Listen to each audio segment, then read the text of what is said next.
Hello guys, D-Man here with an update 4 video, I think it is now, of Sarah, my 97 Mustang Cobra. And as you can see, there's one difference so far, you guys, if you've been following the car, already noticed, and that's these headlights. I have retrofitted them with mini H1 projectors from the retrofit source, and I have the Gatling gun shrouds in there. I did it because the stock headlights, I really couldn't see shit at night in them, and I was getting fed up with it. So I looked at some alternatives. I know there's eBay projectors out there, but I didn't want to go that cheap of a route. So I retrofitted these myself. It wasn't too bad. I didn't even have to trim the shrouds. They fit snug right into the stock headlight. We'll have to trim up the back of them. But yeah. So if you want to retrofit your SN95 and you want to know how it looks, there it is in real time for you. That's how she would look. Alright, as far as appearance mods go, that's about it. But there's tons of other things I need to get to, so that's why I'm going to talk kind of fast, so bear with me. The next update, or difference. New rear tires, Nitto NT 555s, 285 wide, 40 tall, on a 17-inch rim. Rims didn't change. They will eventually. I'm probably going to get the same ones, just without these bolt or fake nut bolt looking things in there, but whatever. So yeah, got those. Fronts are still the same, just got to change those out yet. But as far as the rear end goes, that's one major difference. Another major difference is there's a stud for the quad shock. I'm not running in quad shocks anymore because I have J and M upper and lower control arms kind of crawling into the car so you can see them. You can kind of see, you can't really see the uppers, but they're in there. There's a Bilstein shocks. I got Bilstein shocks in the back. I got the Summit Racing 1-inch thick sway bar, solid steel, powder coated. Now the sway bar I put on here because I figured out that when I looked on the car, oh, my sway bar broke off somewhere along the point of its life. So yeah. That's why I put a new sway bar on it. And as you can see, that's about it. New upper rear control arms. Obviously bushings came along with those control arms. There's the Magnapack mufflers under there. They're just bullet style, so if you want to know what those look like, there you go. And that's about it for underneath the rear end of the car. Front end is going to be coming soon. There's the tips of the exhaust. See, nothing's changed back here. Still the same old shitty paint job with clear coat peeling. So yeah, that's this side of the car.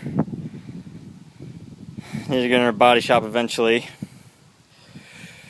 And oh yeah, I forgot about the brakes.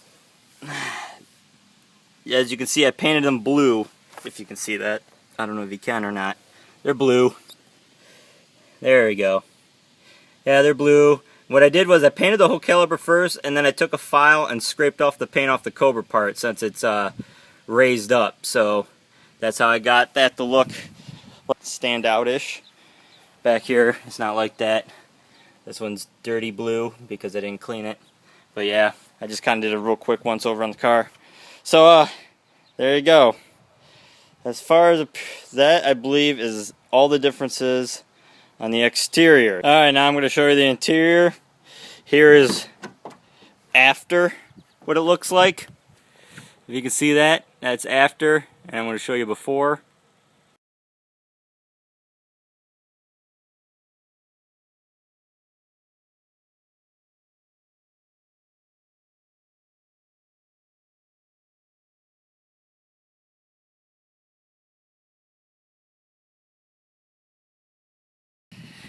Ooh, look at this. Look at the floor mats. They're dirty. You didn't see anything. Okay, so there you go. There's the floor mats. Here's the seats. One with cloth tan because that's how they originally were. There's the rear seat. Since this is one of 27, that's why I kept the stock look, because that was the package from the factory. So here we go. Up here, I've added some gauges, took a clock away. It has oil pressure and oil temp now. And gauge over there is just an idiot light. I didn't rig it up to work. I guess you could rig it up to power somewhere so it doesn't read like that does now when it's on, if you care so much about that. New boot here. It's still folding up here on me though. I don't know if I'm going to be able to come up with some fix for that or not. I might just have to live with it. I'm not actually holding it by this right now. I have it in gear, but yeah, it's kind of staying up on me. I don't know if I'm going to be able to do anything for that or not. But sorry about the sun, guys. I mean, the sun's right in front of my house right now, so it's kind of crappy about it. So you're going to see glare. You're going to see my shadow. Sorry. Just how it is. Alright, so there's that. I can give you a view from the driver's side as well. So what it's like to sit in this car. There you go. Sit in this car and look at the sun. So yeah. Probably gonna swap this radio off from my other radio that had my Grand Prix. Had a Kenwood. Have a Kenwood in this radio. In this car. I don't know what I'm saying. Have a Kenwood in this car. I want to get my Pioneer in here. I have a Pioneer head unit, my Grand Prix, so that sounds a lot better than that thing, but whatever. I replaced stock radio with that at the time because I was poor. Okay, now, under the hood mods, which you've seen that one video of me putting it together and then I never got back to you guys. But here is the continuation of that. As I open the hood here, yeah. And as you look at the underside of the hood, alright, there we go. And it's kind of dirty on here, I apologize. I drove it more than I've cleaned it. But differences, added my little prop rod clip, because I didn't have one for the longest time, and it would just bounce around in there and you could hear it, and it sounded like a rattly old truck. So, fix that. As you can see, got the JLT Next Generation cold air intake on there, right into the fender well. If you're wondering, most frequently asked question I get about this is the strut tower brace. It doesn't work with this air intake. How did I get it to work? Well, I put it in a vise and I bent it. Plain and simple. And if you want to see, I have washers on there because I had to elongate the holes slightly in the strut tower brace itself to get it to work, but it works. Tighten it enough. You can't tell. It seems like it stays in there pretty secure. It does touch the pipe still, but it's fine because I think the engine torques down that way anyway, so you're not putting any pressure on here. I've rode it on there for over a year now, and there's no issues with it. It doesn't pull off the throttle body or anything. Nothing comes loose, so I believe that's fine.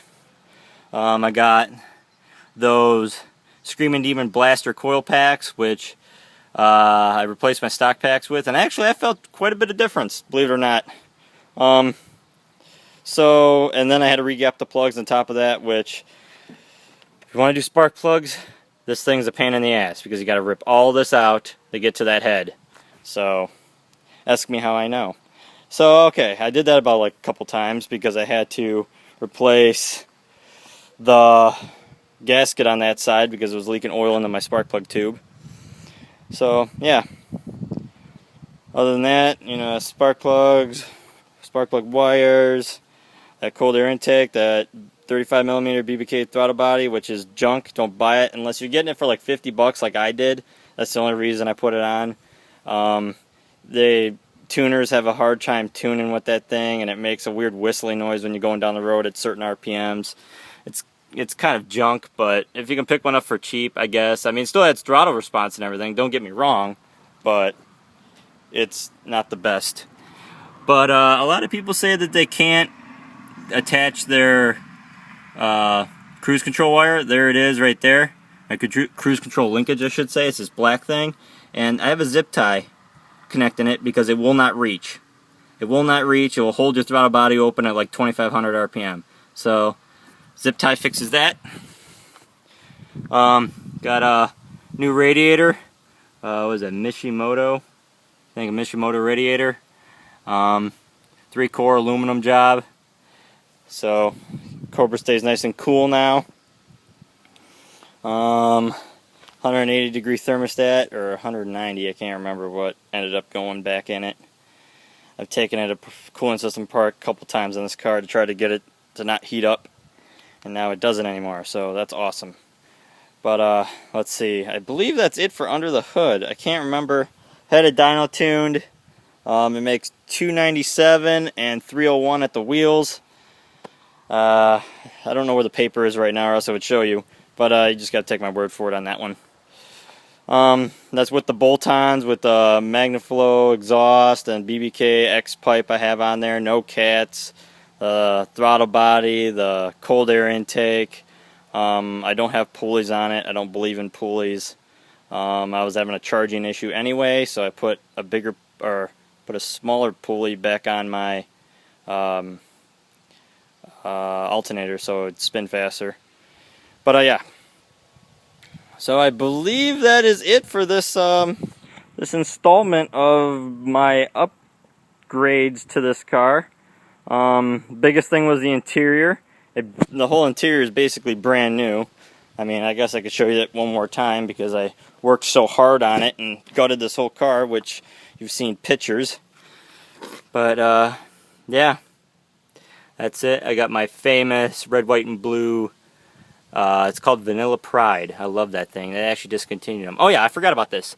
Headlight knob, billet aluminum. The plastic one has clip-on, clip broke, pulls right out every time. So got this one with the set screw. Love it. Live it, love it, own it. That's what I'm saying. Pedals, those are always been there. I got the back mats too. The front mats. These are officially licensed Ford Cobra floor mats.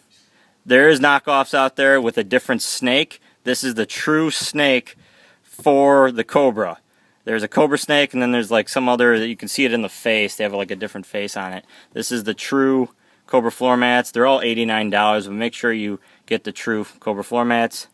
As you can see, new carpet, no stains anywhere. It's all brand new, except for the center console and the dash. And well, these are used door panels, but yeah.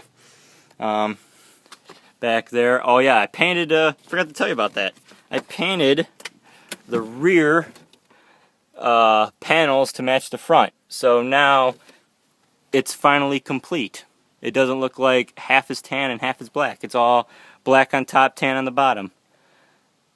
So, yeah. There you go, guys. That's it for Sarah making her other debut. Hopefully I can get some more videos out to you guys, and hopefully this video wasn't too long and boring to sit through. And I'll see you next time. Thank you.